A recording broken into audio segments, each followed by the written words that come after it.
Sherrie. Hi, Veronica. Today I want to teach you how to put on your N95 respirator, and then we're going to do a user seal check, okay? You're going to do this every single time that you put one on. So I have a respirator for you. You want to hold it, like cup it in your hand and put the rubber band. Perfect. Now put it on your face. Try to start it underneath your chin. There you go, so it doesn't get in your eyes. And then take the top rubber band and put it over your head. And it wants to go at the crown of your head, right? It's good. Good, does it feel all right so far? And then take the bottom rubber band and put that over one. And you want that one to go near the bottom, close to your ponytail.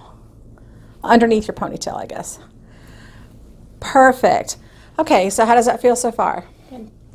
Great. So take your your fingers, 2 fingers, and put some pressure. And you want to conform that metal so it feels tight against your nose. And then once you've done that, we're going to get ready for our seal test, okay? Okay. All right. So take your hand again back where you had it and put a little bit of pressure. And I want you to take, exhale. There you go. Do you feel any air coming around your cheeks or underneath your chin? No. No? Okay, let's try one more. So put it the same way. I want you to take a deep breath in. Did you feel any air coming around any waist there? No? Feels pretty good. Yep. All right, so to make your N95 respirator last longer, you can put a mask over it. So I have one that you can try. This mask, you wear it the same way as you do every day. You just want to cover this respirator as much as you can. And this just keeps it a little clean to extend the wear, okay? So you can make it last a little bit longer. That's great, okay? Now the next thing we're going to do is we're going to put on your glasses, so you need your safety glasses. There you go. Now you're going to need your radio so you can communicate with your team. So you can put your radio back on.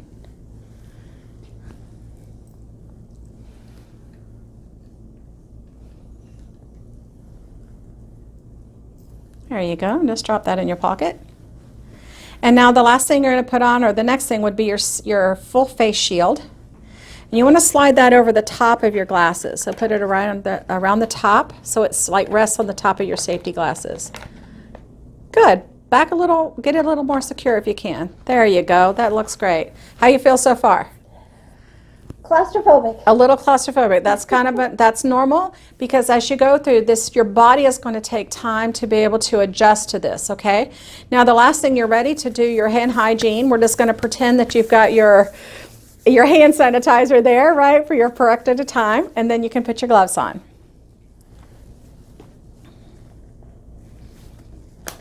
This is perfect. So this will be your sequence every single time. You'll put your mask on in the same way. Then you're going to do your user seal check every single time you put your respirator on, okay? Okay. All right, good job. So now you're just ready to see the day, right? Good job. Okay, so now let's just pretend that you have finished with your patient and we're going to remove everything. So you want to be really careful when you're removing the equipment. So you're going to take your face shield off. Right? So you're going to kind of basically put it the same way. Normally, we would leave our glasses on until we're done with that, but in this case, we're not going to. So you want to take off your glasses because we can't get everything off, right? And then you can remove your face shield. And if your gloves have, you can take that off. If your gloves were contaminated, then we would have changed our gloves before you started this process, okay? And now you're going to put your disposables away in the trash. Now, we want to prolong the life of your respirator, so you're going to be very careful to put your hand on the bottom, on the top like this, like you took it on, and then pull the rubber bands off, bottom one first. And be very careful while you do this. You don't want to touch the inside of your N95 respirator, okay? Now your top one, the same thing. There you go. Now you can remove it and be careful not to touch it, okay? So in the meantime, when you put your respirator, we're going to store that in a brown paper bag or a white paper bag. Just make sure that your bag is breathable, and then it needs to sit for a while, so that's how we're going to extend the life of the respirators. Okay? Great. How you feel like you're ready to go on your own? Yeah. Good job.